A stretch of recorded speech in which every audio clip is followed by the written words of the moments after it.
Hein? On est à la page Hey Amoud Aleph. Non, tu vois. En bas de la page.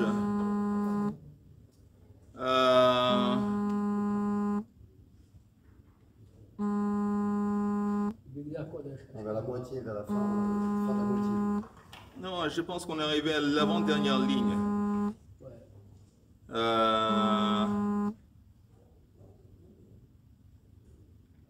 Maïtama. Vous voyez l'avant-dernière ligne? L'avant-dernière ligne de Hey Amoud Aleph. Moi j'ai Maïtama, c'est dans la ligne Maïtama, vous voyez? Maïtama demande à Ma Kola Katuv Ben Meakev. On a parlé auparavant de la paracha de Milouim. Paracha de Milouim dans le désert. On avait une marloquette. Il y a une opinion qui a dit que tout ce qui est écrit dans le Milouim, c'est Meakev. Ça veut dire que c'est des lois, c'est des enseignements qui s'appliquent pendant toutes les générations qui vont venir dans le futur, et c'est obligatoire. Il y a une autre opinion qui dit que non. On regarde dans les générations futures, les choses qu'on sait qui sont obligatoires. Rétroactivement, ils savaient que c'était obligatoire au temps de Milouim. Mais les choses qu'on sait qui ne sont pas obligatoires, on dit que aussi dans le temps de Milouim, ce n'était pas obligatoire. Par exemple, on avait apporté des exemples de Tnoufa, soulever et, comment on dit, secouer. Ça, et aussi on avait dit aussi asperger, jeter, asperger, on avait dit aussi, oui, on avait plein de trucs qu'on avait dit en fin de compte, on avait apporté des preuves que dans le futur c'est pas Meakev. Mais maintenant on a une opinion qui dit que c'est Meakev, la bouilloute. Alors quelle est la raison? Maïtama demande à Ma Kola Katuv Behen Meakev. Amar Rabbi Yitzchak bar Bisna Amar Kra Ve'asita le'Aaron u'levanav kacha. C'est écrit dans le verset, tu vas faire Aaron et ses enfants kacha. C'est quoi kacha? Ainsi, comme ça. Le mot comme ça, ça laisse entendre que ça doit être comme ça. Et si tu ne le fais pas exactement comme ça a été commandé, c'est pas caché. Hein. Donc il se base sur le mot kacha. Kacha ikuvahu. Ok, le mot kacha, ça veut dire que c'est obligatoire. C'est un truc que si tu ne le fais pas, c'est meakev. Ça va empêcher la mitzvah de se faire. Tinach kol milta. On tourne la page. Tinach kol milta dertiv bahai inyana. Ok, mets de côté les choses qui sont listées dans le truc de Milouim. Milta de l'octiva bahai inyana. Manalan. Mais quoi avec les choses qui ne sont pas, qui ne figurent pas dans Hay Inyana, dans cette chose? Ça veut dire, vous entendez? Dans la Torah, il y a dans Sefer Shemot, dans la paracha de Tetzavé, on parle justement de l'inauguration, la consécration des Kohanim. Et c'est ça qui s'est déroulé en fin de compte dans le désert. On en parle dans Shemot, dans Tetzavé. Et on en parle aussi dans le Sefer Vayikra, dans la paracha de Tzav. Alors il y a deux parachiotes qui parlent de comment on consacre les Kohanim. Qu'est-ce qu'il faut faire les Kohanim pour les préparer quand ils commencent, ils vont débuter, ils vont commencer, entamer leur service. Alors la Gemara dit, tu dis kacha. Le mot kacha, ça veut dire que c'est me'akev. Mais ça apparaît seulement dans la paracha de Tetzavé. Quoi avec les choses dont on parle dans la paracha de Tzav? Maintenant, dans la paracha de Tzav, en fin de compte, la seule chose dont on parle là-bas, qui n'est pas mentionnée avant, c'est Urim Vetumim. C'est quoi Urim Vetumim? C'est quand il y a le Choshen HaMishpat. Vous savez que quand le Kohen Hagadol on pose sur sa poitrine Choshen HaMishpat, il y a 12 pierres qui sont parallèles aux 12 tribus. Et on écrit aussi les lettres qui correspondent au nom des tribus. Et puis en plus on ajoute encore quelques lettres pour arriver à toutes les lettres de l'alphabet. Et puis, il y avait Urim et Tumim. C'est quoi Urim et Tumim? Vous savez que quand il y avait des fois que quelqu'un voulait consulter, demander une question qui concernait le sort national, des issues, des sujets au niveau national, aller en guerre, pas aller en guerre, je ne sais pas, les choses qui impactent au niveau national, on prenait conseil l'Urim et Tumim. L'Urim et Tumim, c'était des otiyot de Shem Hashem aussi, et qu'on mettait sur le Choshen. Alors, ça, c'est pas, l'Urim et Tumim, ça ne figure pas avant dans Tetzavé.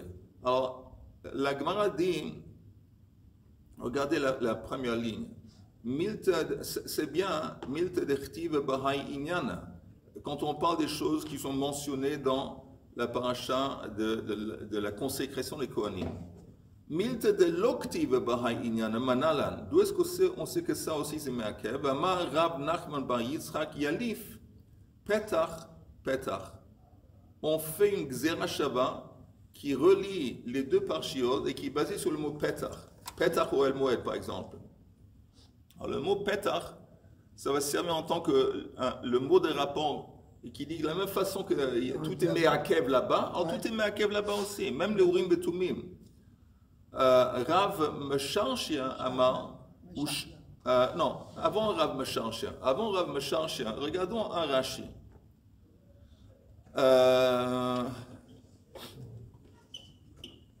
Le Rashi en haut de la page, Milta dechtiva Bahai Inyana, les choses qui sont mentionnées dans la section de la Torah qui parle de l'inauguration des Kohanim. Milta, chose, la chose. Parashat, Parashat Sava'a de Miluim, le commandement de Miluim qui est l'inauguration des Kohanim. Donc ça apparaît dans le chemin de Ata Tetzavé. Alors les choses qui ne sont pas mentionnées, de l'oktiv parashat amiluim, bezeh hadavar asher ta'aseh, l'oktiv sheiten el hachoshen urim vetumim. Par exemple, le commandement de placer sur le choshen le urim vetumim, chez Hilbishan, ça ne figure pas dans Tetzavé. Aval parashat Tzav et Aaron, là-bas oui ça apparaît. Sheneemra sham asiyat miluim. Kti vayiten alav et achoshen, vayiten el achoshen et haurim et atumim. Ça c'est en fin de compte la différence entre les deux. Veim tomar ve'af beve'ata tetzaveh neemar venatata el choshen amishpat et haurim et atumim. Rashi dit mais si tu regardes la paracha Ata Tetzavé, là-bas aussi on voit qu'on parle de Urim et Tumim. Pourquoi tu dis que ça n'apparaît pas dans la paracha de Tetzavé? Rashi dit non. Ein zu mi parashat amiluim, ela asiyat begadim, ubahu inyana loktiv kacha liikuva. Si il faut regarder, je vous conseille vivement d'ouvrir le Chumash et de regarder Tetzavé. En Tetzavé, ça commence avec les habits que les Kohanim vont mettre. Là, on parle d'Urim et Tumim. Et à la fin de Tetzavé, on parle justement de Miluim, de l'inauguration, c'est quoi? La consécration des Kohanim. Là, on voit le verset Kacha Ta'aseh. On a dit le mot Kacha, ça veut dire Ikuv, il faut faire comme ça, si tu ne le fais pas, Zemakev. Et là, on ne parle pas de Urim et Tumim. Alors, j'ai dit, c'est vrai que dans Tetzavé, on parle de Urim, mais pas dans la paracha qui parle de la consécration des Kohanim. Et dans l'autre paracha, qui est dans la Vaïkra, dans Tzav, il y a Urim et Tumim quand on fait l'inauguration, mais comme il n'y a pas le mot Kacha Ta'aseh, ce verset Kacha Ta'aseh, c'est dans le... Alors, on relie les deux avec le mot Petach, Petach. Regardez encore un Rashi. Petach, Petach, Betsava'a. Dans Tetzavé, c'est écrit Ktiv el Petach ohel moed, Yetera en plus, Vechen Basiya. Aussi, quand on va faire l'inauguration, c'est quoi Asiya? Faire. Ça veut dire, vous entendez, il y a le commandement de la consécration des Kohanim qui apparaît dans Tetzavé. Il y a l'acte de consécration, pas le commandement, l'acte lui-même, la réalisation du commandement qui figure dans Tzav. Vayiten alav et achoshen, vayiten el achoshen et haurim et atumim. Ah, pardon, j'ai sauté un rach, je suis retourné. בצוואה כתיב, תקריב פתח אוהל מועד, ואכל אהרון ובניו את בשר העיל ואת הלחם אשר בשר פתח אוהל מועד. וכן בעשייה ואת כל העדה הקילו אל פתח אוהל מועד, בישלו את הבשר פתח אוהל מועד. Bref, la Gemara se sert de ce mot pétach pour faire une xéra shava et pour faire le lien entre les deux parchiot. Jusqu'ici c'est clair, si c'est flou, dites-le. Une petite question. Même une grande. Non. Comment ça se passe avec les touristes et tout ça quand on pose des questions concernant la nation? Comment ça se passe la réponse? Comment les pierres et saluent? C'est pas les pierres, je vais te dire ce qui se passe. Ouais. C'est les lettres clignotées. Clignotaient, ils commençaient, ils s'allumaient. C'est comme les lettres clignotaient. Alors, il n'y avait pas un ordre. Il y avait les lettres qui clignotaient. Et le Kohen Agadol, il était censé avoir une inspiration divine, Ruach HaKodesh. Il savait comment déchiffrer les lettres qui clignotaient et les mettre en ordre et constituer des mots. Vous entendez, il y a un exemple dans Masechet Brachot que la mère de Shmuel, Hanavi, Chana, avant qu'elle était devenue enceinte, c'est une femme qui souffrait énormément par le fait qu'elle n'avait pas d'enfant. Et l'autre femme de son mari, Elkana, c'est une femme Pnina qui avait 7 enfants. Et cette femme Pnina, elle se moquait un peu de la chose. C'est écrit qu'elle se moquait les Shem Shemaim pour le pousser à prier. Pour l'obliger à prier. Alors, de toute façon, c'est écrit dans le Tanakh que Hana était dans le Mishkan, elle était comme ça. Et à côté, il y avait le Kohen Gadol, qui était Eli, qui voyait ces femmes qui étaient dans tous les états. Et il l'a suspecté d'être ivrogne. Il a cru qu'elle était saoule. Oui. Alors, c'est écrit que elle a réagi parce qu'il lui a dit, écoute, qu'est-ce que tu fais ici, t'as trop de bu. Elle dit, je vois que tu n'es pas Ruach HaKodesh. C'est de quoi tu n'es pas Ruach HaKodesh? Parce que apparemment, sur le pectoral, sur le front, sur le Choshen, il y avait le mot Shin, Chaf, Shikora, Reish, Hei. Ça fait Shikora. Ça fait ivrogne. Il y avait, c'est l'air, il dit Shikora. Elle dit, je vois que tu n'es pas Ruach HaKodesh. C'est pas Shikora qu'il faut lire, c'est Kshera. C'est les mêmes lettres exactement. Alors, ça, c'est un exemple qu'on voit où il y avait des lettres qui clignotaient. Alors, comment déchiffrer les lettres? C'est une question de Ruach HaKodesh du Kohen Gadol. De toute façon. Vous avez dit que ça concernait plutôt les questions au niveau national. Tu ne peux pas demander une question, est-ce que le TRC ou quel est le résultat du TRC La question que posait Hana, c'est une question nationale? Non, elle n'a pas demandé. Et pas seulement ça, apparemment, je ne sais pas s'ils se sont mis à clignoter d'une façon spontanée, ou si lui, il avait demandé qu'est-ce qui se passe avec cette femme, et le comportement de quelqu'un dans le Mishkan, comme le Mishkan par définition c'est un endroit, disons, au niveau national, peut-être c'est ça qui fait en sorte que... Mais quoi que ce soit, ça commence à clignoter. Et ce que tu ne sais pas, c'est qu'à partir du prochain, ils ont fait une émission, un jeu avec ça. Des chiffres et des lettres. Ils rentrent toutes les lettres, il faut trouver Il faut déchiffrer. Il est fait. Ils ont trouvé un système. Ok, on continue. Rav Mesharshia, Amar ou Shmartem et Mishmeret Hashem.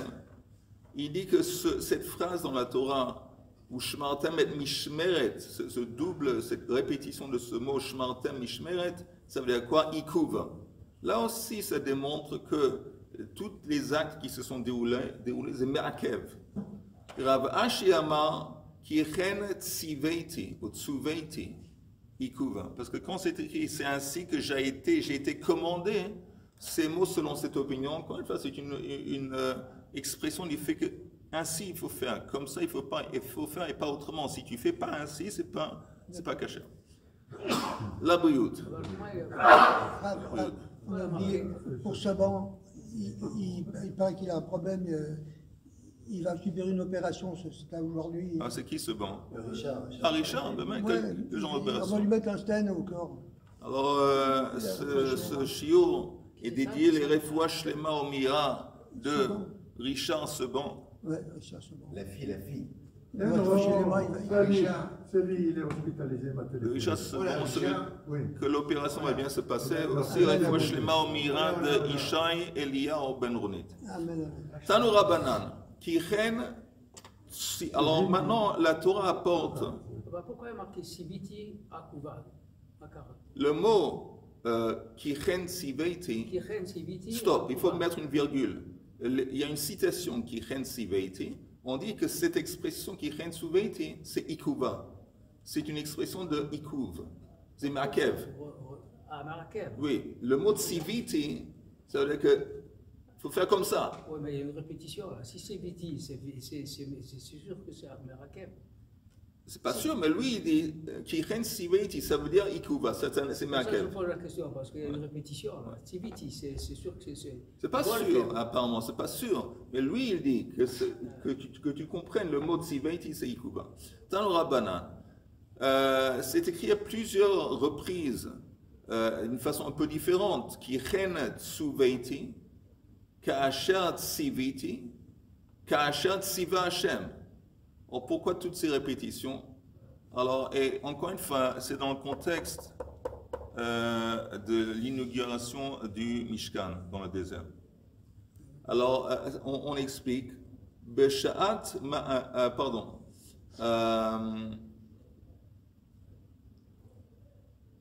Kichen Tsuveiti Ba'aninut Yochlua. Alors, c'est quoi Kichen Tsuveiti? Que Moshe Rabbeinu a dit qu'il faut manger le seir, le bouc, qui était khatat au moment de l'inauguration. Il faut le manger en dépit du fait que les Kohanim étaient onénim. Onénim parce que Nadav et Abihu, les deux fils d'Aaron, sont décédés le même jour. Et normalement, Onen, il ne mange pas le korban. Il ne mange pas de viande. Pas seulement de viande, il ne mange pas le korban. Ouais. Et néanmoins, Moshe Rabbeinu leur a dit qu'il faut manger. Il leur a dit Kichen Suveiti, parce que c'est ainsi que j'ai été commandé. Ok, ça c'est la première chose. Kichen Suveiti Baninut Yochlua. Maintenant, Ka'asher Tsiviti Beshat Maaseh. Beshat Maaseh, après, il a vu que Aaron, il n'a pas mangé, il a brûlé. Il a fait la shrita, il a brûlé le seir, le seir, le bouc. Au lieu de le manger, ils l'ont brûlé. Il dit, pourquoi vous n'avez pas mangé Ka'asher Tziviti, comme j'ai commandé. Beshat Maseh, Amar lahem Ka'asher Tziva Hashem, velo me'elai an yomer. Après, Moshe leur a dit, écoutez, mais les autres offrandes qui restent, qui étaient shlamim, vous devez les manger. Et là, il dit qu'Hachat Siva Hashem, comme Hashem a commandé, Velo me'elai. C'est pas moi qui commande ça, c'est Hashem. Ne pensez pas que c'est moi, c'est Hashem. Vous entendez, le jour de l'inauguration, il y a eu 3 boucs, 3 seirim. Il y a eu le seir Khatat qui était apporté parce que c'était le seir Khatat de Rosh Chodesh. Rosh Chodesh, chaque Rosh Chodesh, vous êtes d'accord, il y a un seir Khatat. Il y a un seir Khatat qui était apporté par Narshon ben Aminadav. Pourquoi? Vous vous rappelez que à partir du premier jour de Nissan, chaque jour, il y avait les Nessiim, les princes qui offraient une offrande. Et partie de l'offrande, c'était un seir Khatat. Le premier jour, c'était le seir Khatat de Narshon ben Aminadav, ça fait le deuxième. Et troisième, c'était lié avec l'inauguration du Mishkan. Et ça, c'est un autre seir Khatat. Il y en avait 3. Alors, regardez un Rashi.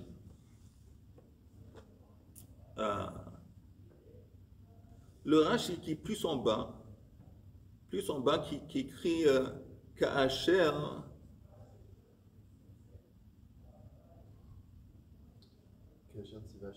Ka'asher Tziviti B'sha'at Ma'aseh Amar Lehem.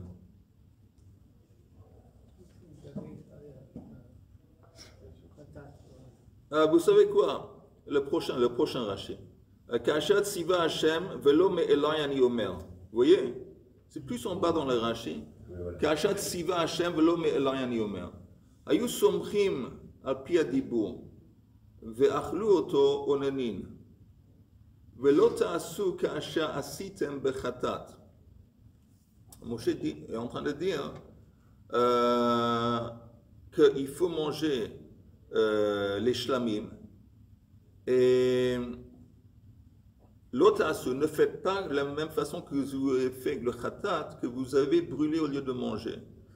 Ve Moshe ta'a bedavar. Il savait que Moshe s'est trompé. Shelo ne'emar lo ela bemincha u bechazeh veshok veseir shmini u beseir nachshon shayu kodshei sha'a. Quels étaient les morceaux de l'offrande qu'il fallait manger, même dans cet état d'aninut? C'était le seir de mincha, pardon, le seir de shmini, c'est que le seir qui était lié à la consécration du misber, et le seir de Nachshon ben Aminadav. Shayu kodshei sha'a. Aval seir rosh chodesh, shayu kodshei dorot, le seir khatan qui était censé l'apporter à cause de rosh chodesh, et qui est un seir qui va se répéter chaque année et chaque mois. L'autar le onen, ça c'était interdit à Aaron et ses fils de manger. Et Moshe il s'est trompé. Il a dit de manger aussi le seir de Rosh Chodesh. Veshlosha seirim kirvu bo bayom. Il y avait 3 seirim qui étaient censés être, comme je vous ai dit, censés être offerts le jour même. Kmo sheshaninu b'masechet Shavuot. Ok? Et donc après, bon, on lui a dit que bon, tu t'es trompé. Ok, c'est vrai que je me suis trompé. En ce qui concerne les autres offrandes, je ne me suis pas trompé. Et c'est Akadosh vous a ordonné de les manger. Et voilà. On retourne à la Gemara. Amar Rabbi Yosef. Un autre sujet. Amar Rabbi Yosef bar Chanina Michnasaim ein ktuvin beparasha. Quand on parle des habits, de la consécration des Kohanim qui vont commencer à entamer le service, on parle que ça fait partie de la consécration qui s'habille. L'habit eux-mêmes, l'habit lui-même, ça fait partie de la consécration. Alors, on dit que, ok, dans la liste des habits, on ne va pas Michnasaim, on ne va pas les pantalons. Vous savez que le Kohen, il portait 4 habits. Il y avait les pantalons, il y avait une tunique, le cotonnette, il y avait comment on appelle ça? Comment j'ai oublié? Il y avait le avnet. Avnet, c'est la, comment on dit? Belt. Ceinture. Ceinture. Il y avait la ceinture qu'il mettait. Il y avait aussi mikbat. Il y avait le chapeau. Ça, c'était les 4 habits de base du Kohen. Kohen Gadol, il y avait 4 habits en plus. Voilà. Et c'est écrit ici que où est-ce qu'on parle des habits? מכנסיים אין כתובים בפרשה. כשהוא אומר וזה הדבר אשר תעשה להם לקדש אותם לכהן, quand c'est écrit dans Tetzavé, ça c'est la chose que vous allez leur faire pour les consacrer, lehavi à Michnasayim, ça vient comprendre, ça vient inclure le Michnasayim. Pourquoi? Dans ce verset, vous entendez, c'est écrit, je vous ai dit, il faut regarder Tetzavé. Le commencement de Tetzavé, on parle des habits que le Kohen y porte. La fin de Tetzavé, on parle de l'inauguration, la consécration des Kohanim. Et qu'est-ce qu'ils doivent mettre? Alors là-bas, dans la consécration, on ne parle pas de pantalon. Mais au début, oui. Alors, on est en train de dire que quand c'est écrit Vezehada, le Vav, on appelle ça en hébreu Vavachibur. Donc, le Vav, et ça, vous allez leur faire pour les consacrer. Ça relie avec les habits dont on a parlé au début de Tetzavé. Et quand on a parlé au début de Tetzavé, oui, on a parlé des pantalons. Alors, la Gemara dit Veze adavar asher ta'aseh lahem lekadesh otam lechaen lehavi hamichnasaim ve asirit haefa. Et ça inclut aussi asirit haefa. Asirit haefa, c'est une mincha de solette, que ça fait partie de la consécration des Kohanim. que le jour, avant de commencer, ou le jour il apporte une offrande à Siri Taïfa. À Siri Taïfa, c'est une mesure de solette. Le Kohen Gadol, entre parenthèses, le Kohen Gadol, chaque jour de l'année, il offre à Siri Taïfa la moitié le matin, la moitié l'après-midi. Mais à part le Kohen Gadol qui offre cette offrande chaque jour, les Kohanim, ils offrent ça une fois, c'est quand ils sont inaugurés, quand ils sont consacrés en tant que Kohanim. Alors, ils s'habillent, ils offrent cette offrande. Alors, on nous dit que le Vav, V, Zéadavar, Achata, ça, et ça, c'est la chose, ça relie à ce qu'on a parlé auparavant. Auparavant, on a parlé des pantalons. Apparemment, aussi à Siri Taïfa. La Gemara dit Bishlam Michnasaim Ktive. Binyana de Begadim. Ça marche quand on parle des pantalons, parce que oui, on a parlé des pantalons au début de la paracha. Elle a Siri Taïfa Menalan. Mais on n'a pas parlé au début de la paracha de cette offrande qui est à Siri Taïfa. La Gemara dit Atia Ze. Encore une fois, une Xerashava, parce que qui est basée sur le mot Ze. Mi Ze Korban Aharon Ubanav, Asher Yakribu Hashem Asiri Taïfa. Parce que c'est écrit Veze Hadavar, et ça c'est la chose. Et on retrouve le mot Ze dans la paracha de Tsav dans Vayikra, et là on parle de Asiri Taïfa. Ze Korban Aharon Ubanav, Asher Yakribu Hashem Asiri Taïfa. Donc c'est comme ça qu'on apprend aussi qu'il y a Asiri Taïfa. Ça fait partie de l'ensemble. Amar Rabbi Yochanan Mishum Rabbi Shimon ben Yochai, Minayin she'af mikra parasha me'akev. D'où est-ce qu'on sait que la lecture de la paracha, de la consécration des Kohanim, Moshe Rabbeinu apparemment leur a lu le texte de la Torah auparavant, avant qu'ils ont été consacrés dans le désert. Ça aussi c'est me'akev. D'où est-ce qu'on l'apprend? Talmud lomar vayomer Moshe el ha'eda, ze hadavar asher tziva Hashem. Ça, c'est la chose qui a été commandée par Hashem. Mais quand on dit davar, ze hadavar, on retrouve le mot dibur. La parole, c'est une allusion aussi à la parole. Même la parole que Moshe a parlé auparavant, c'est gam me'akev. Donc la Gemara dit, Vayomer Moshe el ha'eda, ze hadavar asher tziva Hashem, afilu dibur. Me'akev, même un dibo c'est me'akev. Regardez, on va voir s'il y a un Rashi. Regardez le Rashi qui dit Mikra. Bon, c'est un petit Rashi un peu plus en bas, Mikra, qui commence le titre, c'est Mikra. Vous l'avez? Les grandes lignes ou les petites? Les grandes lignes, à peu près 6 lignes d'en haut des grandes lignes, au début des grandes lignes. De toute façon, si vous ne l'avez pas, ça ne fait rien. Parashat Miluim, il faut dire Parashat Miluim, Shenitztava beve'atat tetzaveh, amar lehem letzibur be'esrim u'shlosha be'adar. Ksheyitrilu ha'miluim, vehikil et ha'ida, ça veut dire que Moshe a rassemblé le peuple le 23 de Adar. Le 23 de Adar, c'est 7 jours avant Rosh Chodesh Nissan. El Petach Oel Moed, tout le monde a été convoqué à l'entrée du Oel Moed. Sheneemar Vatikahel Aïda Bechule. Vayomer Moshe l'Aïda Ze Adavar. Et c'est écrit que Moshe s'est adressé au peuple. Il dit ça c'est la chose. Achat Siva Hashem la Asot. Et il a lu. Oui, je ne sais pas s'il a lu, il a récité en fin de compte les commandements qu'Akadosh Baruch Hu a commandés en ce qui concerne l'inauguration des Kohanim.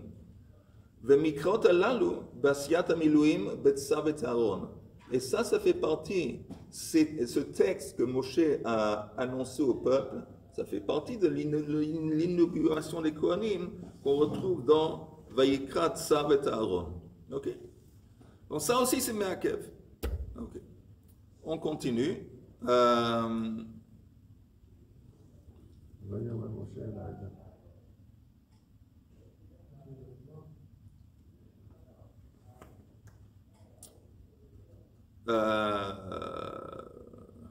Vous savez quoi?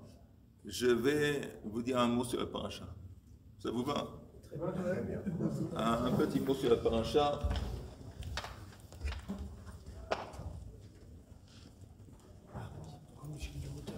Demande à quelqu'un d'autre, demande.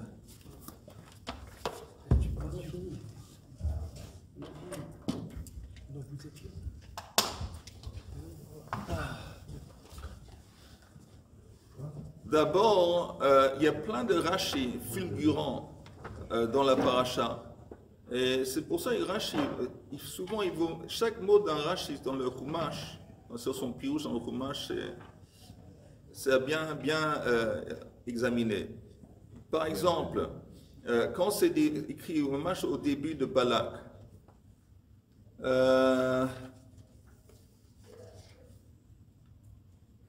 c'est écrit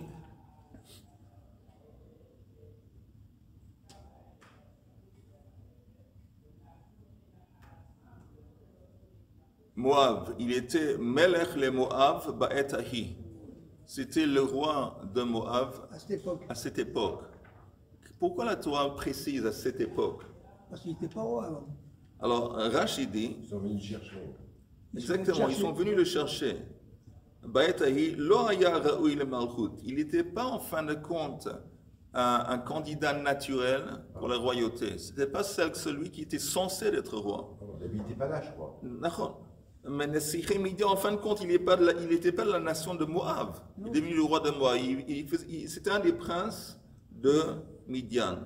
Mais quand Sichon est mort dans la guerre avec Israël, on l'a nommé stopgap, comme on dit. On l'a nommé, c'était un truc transitoire, c'était un truc. En attendant, il n'y a pas de roi, on va te nommer le roi de Moab, mais il venait d'un autre pays. Maintenant, on voit qu'il y a dans l'histoire juive, il y a 3 attentats de vraiment d'anéantir le peuple juif, Hashmada. Un, c'était celui-là. Parce que qu'est-ce qu'il voulait faire Balak? Il était un sorcier. Il voulait utiliser Bilam pour maudire, mais quoi maudire? À cause de la malédiction, la klala d'anéantir le peuple. Maintenant, pourquoi on précise à toi qu'il était Melech ba'et ahi? Parce que quelqu'un qui n'est pas un dirigeant naturel, un roi naturel, il est complexé. Il a quand même un complexe d'infériorité. Il est mal dans sa peau. Il sent qu'il n'est pas... On le regarde comme ça, c'est un étranger. Il n'est pas légal, quoi. Hein? Il n'est pas légalement roi. Voilà, il est légalement. Il est légalement. Mais il sent qu'il n'est pas... Les gens, c'est un outsider. C'est un étranger.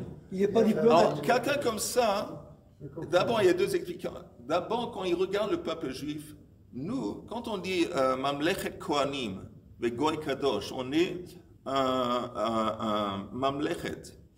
On est une royauté de Kohanim. Le Sforno, il dit c'est quoi Kohanim? Des princes ou des manigim. Les Juifs, par définition, on est manigim. C'est quoi manigim? On est des dirigeants. Un Juif, c'est un dirigeant. Pourquoi, en parenthèse, vous voyez, que dans presque tous les grands hôtels en Israël, tous les gens qui sont, qu'on dit Meltsar en français, Meltsarim, les garçons de table. Ah oui. Tous les garçons de table, tous les gens qui travaillent dans les hôtels, mais à presque 90%, c'est des Arabes. À Yerushalayim. À Yerushalayim. Pourquoi c'est des Arabes et pas des Juifs? Parce que moi, je pense que les Juifs, ils ont du mal à servir. Vous savez, les Arabes, c'est le top. Ils sont très aimables et très polis. Et vraiment, c'est très sympathique. C'est un service vraiment assez... Mais, où sont les Israéliens? Pourquoi c'est... Le salaire est beaucoup plus haut chez les Juifs que chez les Arabes. Peut-être c'est une autre explication. Mais en attendant, je pense que... C'est tous des chefs. Voilà, exactement. Les Israéliens, c'est tous des chefs. Alors, si on retourne à ça, ça ne leur va pas de servir. Alors pourquoi, justement, quelqu'un qui se sent mal dans sa peau en tant que dirigeant, il voit les Juifs, en quelque sorte une jalousie, il s'attaque à eux parce que ça, c'est des gens, c'est des dirigeants naturels. Ça, c'est une explication. L'autre explication, ça fourre. Quand quelqu'un il est mal dans sa peau, il veut montrer à tout le monde qu'il est costaud. À qui il va s'adresser? Au plus faible. C'est qui normalement le plus faible? C'est les Juifs. Donc il va démontrer que c'est un costaud, il va montrer qu'il est plus fort que les Juifs. Par exemple, quelqu'un en Amérique, il voit que bon, j'ai du mal à gérer la politique intérieure, j'ai du mal à l'économie, je dois faire quelque chose. Ah, je vais imposer la paix en Israël, les Israéliens de toute façon ils sont dépendants de nous, c'est des faibles, je vais montrer ma puissance à travers le fait d'imposer quelque chose en Israël, par exemple. De toute façon, ça c'est une façon de se comporter de base. Maintenant, regardez, la deuxième fois qu'on a essayé d'anéantir les Juifs, c'était au temps d'Esther, Achashverosh et Haman. C'était une déclaration, c'était un plan d'anéantir le peuple juif. Qui c'était Achashverosh? Le roi. Achashverosh, c'était l'écurier. On dit l'écurier. C'était pas un roi d'origine. C'était la personne qui est responsable des écuries du roi. Et quoi? Il a marié Vashti, qui était la reine, qui était la princesse. Et c'est à travers elle qu'il est devenu, il a été catapulté il est devenu roi. Mais c'était pas naturel. Encore une fois, on voit le même phénomène. Que quelqu'un qui est mal dans sa peau, qui a en quelque sorte un sens d'infériorité, il s'adresse, il attaque les Juifs. Troisième, dernier exemple, c'est Hitler. Hitler, il est devenu le dirigeant, il était autrichien. Il était autrichien. Et pas seulement, il n'était pas vraiment d'origine allemande, mais il ne faisait pas du tout partie de l'élite. Et il le ressentait. Et bon, il y a un autre exemple, c'était... Non, pourquoi Paro? Paro, c'était un Égyptien... Non, on dit que Paro, c'était un... Non, il y a un Pirouche qui dit que Paro, en fait, il venait d'une autre tribu, qui n'est pas d'une tribu royale. Bemet? Ouais. Bemet? il était assémite. Ah, il a fait, j'ai jamais entendu ça. Intéressant, j'ai jamais entendu ça. Manienne. Donc ça confirme que c'est un... Voilà. Une tribu qui a conquis l'Égypte. Donc on voit, chaque fois qu'il y a un mani, par exemple Obama, il est dangereux parce que, en tant que quelqu'un qui était noir, encore une fois, il se sentait, peut-être lui-même, il se sentait mal dans sa peau. Il voulait démontrer qu'il était costaud. Il a essayé, il était un très mauvais président pour les Havres. Il n'a jamais essayé d'anéantir, mais tout de même, il a renforcé les... Avant de partir, il a fait voter des lois... Voilà, il a renforcé les Iraniens, il a essayé de faire beaucoup de... Bref, ça c'est un truc qu'on voit. Deuxième chose, je voulais juste vous montrer que c'est écrit à 2 reprises que Balak, il s'adresse à Bilam et il lui donne un message. Quel est le message? Il lui dit Am Yatsam et Mitzrayim. Il y a un peuple qui est sorti d'Égypte. Il est là, il est devant moi, et je veux que tu le maudire. Et plus tard, quand Kadosh Baruch Hu visite Bilam, alors Bilam lui dit, tu sais quoi, on m'a convoqué, et on m'a dit, et on revoit le même truc. C'est écrit,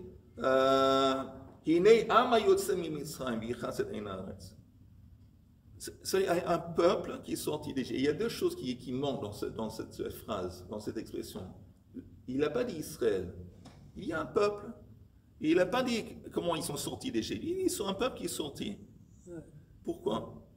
Parce que regardez dans la fin, quand on parle des klalot, plutôt les brachot de Bilam. Alors dans les brachot de Bilam, là on voit 2 reprises. Un, c'est écrit Kel Motziam Mitzrayim. Katoafod Re'emlo. Akadosh Baruch Hu les a fait sortir d'Égypte avec une énorme puissance. Et encore une fois, c'est répété, cette même expression répétée, c'est vrai que c'est important. Quel Motziam Mitzrayim Katoafod Re'em, avec la force d'un taureau, d'un renne.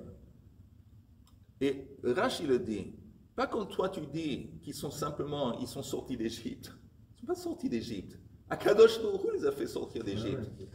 Alors vous entendez, Obama, je ne vais jamais oublier, quand il a été inauguré en tant que président d'Amérique, la première visite qu'il a fait, en tant que donner un discours d'État, c'était au Caire, en Égypte, au Caire.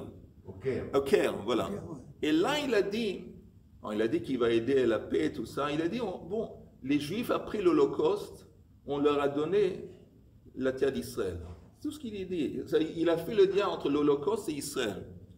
Et ça, exactement, c'est ça. Vous savez quoi l'Holocauste Israël? Mais même sans l'Holocauste, les racines, nos racines juives, les deux temples, les prophètes, les avots, tout ça c'est notre histoire. C'est pas à cause de l'Holocauste qu'on nous a donné l'Israël. Et il n'y a pas parlé des racines. Et la même chose, quand eux, les antisémites, ils parlent des juifs, ils ne vont pas dire Israël avec des connotations de toute la gloire de l'histoire juive, et les prophètes, et le temple, la Kadosh Baruch Hu. Non, il y a un peuple qui est sorti d'Égypte. Et Akadosh Baruch Hu, qui lui-même, il les a fait des miracles incroyables. Voilà. Et c'est pour ça qu'à la fin, quand on retourne les brachot, ça fourre. Il y a 2 reprises. Vous savez, tu t'adresses à qui? À un peuple qu'Akadosh Baruch Hu a fait sortir d'Égypte. Et ça, je vais vous dire, d'une façon générale, c'est très important comment on appelle une chose. Et je répète quelque chose que j'ai dit l'autre semaine. Quand on parle d'apprendre la Gemara, quand on apprend, je ne sais pas, Parashat HaShavua, on dit, ouais, j'apprends la Gemara, j'apprends Parashat HaShavua. Ok. Mais si je disais, je suis en train d'apprendre Torah Hashem, la Torah du Créateur du monde, déjà ça sonne différent, vous êtes d'accord? Ça sonne différent. Mais c'est la même chose, mais ça dépend comment tu vas définir le terme. J'apprends Gemara. Gemara, c'est bien, Gemara, je ne sais pas, c'est une Gemara, c'est sympa. Quand tu dis, je suis maintenant en train de me brancher la Torah du Créateur du monde, c'est tout autre chose. La même chose, quand je vous ai dit avant, je dis, je vais prier Mincha, m'arrive. Mincha m'arrive. Mais quand je dis maintenant, j'ai un rendez-vous, et je vais maintenant discuter, je vais parler à le Créateur du monde, on est en train de décrire la même chose. Mais un, j'ai dit Mincha m'arrive. Et l'autre, j'ai dit un rendez-vous avec le Créateur du monde. C'est tout autre chose. Et les antisémites, ou les gens qui sont anti, alors c'est comme ça qu'ils parlent. Ils utilisent ces termes qui ne démontrent pas l'ampleur, la puissance, la gloire du patrimoine juif. Mais c'est à nous d'être conscients de ça et à nous justement de nous rappeler qu'est-ce que c'est apprendre la Torah, qu'est-ce que c'est prier la prière, qu'est-ce que c'est être juif, qu'est-ce que c'est Am Israël. De se rappeler parce que ça c'est le but des antisémites. Il y a un peuple qui... ils disent même pas Israël. Il y a un peuple qui est sorti d'Égypte. Et oh, c'est quoi sorti d'Égypte? mais même chez nous, on a les mêmes pensées chez nous. Combien de Juifs ils disent Israël, c'est le refuge du Ram Israël, c'est une terre refuge. Non. Il n'y a rien de plus faux. Alors, c'est sûr que les goyim, ils pensent la même chose. Oui, mais ils n'ont pas besoin de nous pour penser comme ça. Comment ils peuvent se raccorder à ce que nous, on a comme idéal? Parmi nous, il y a même des... Exactement. Alors nous, on a l'idéal, on dit la terre de nos ancêtres. Mais il y en a beaucoup qui disent, après la Shoah, on leur redonne une terre parce qu'ils ont souffert, etc. C'est un truc dans le monde. Il faut bien réfléchir dans la vie. Messieurs, bonne journée. Chez vous à Tom. Le soir, on va les refouacher à tout le monde.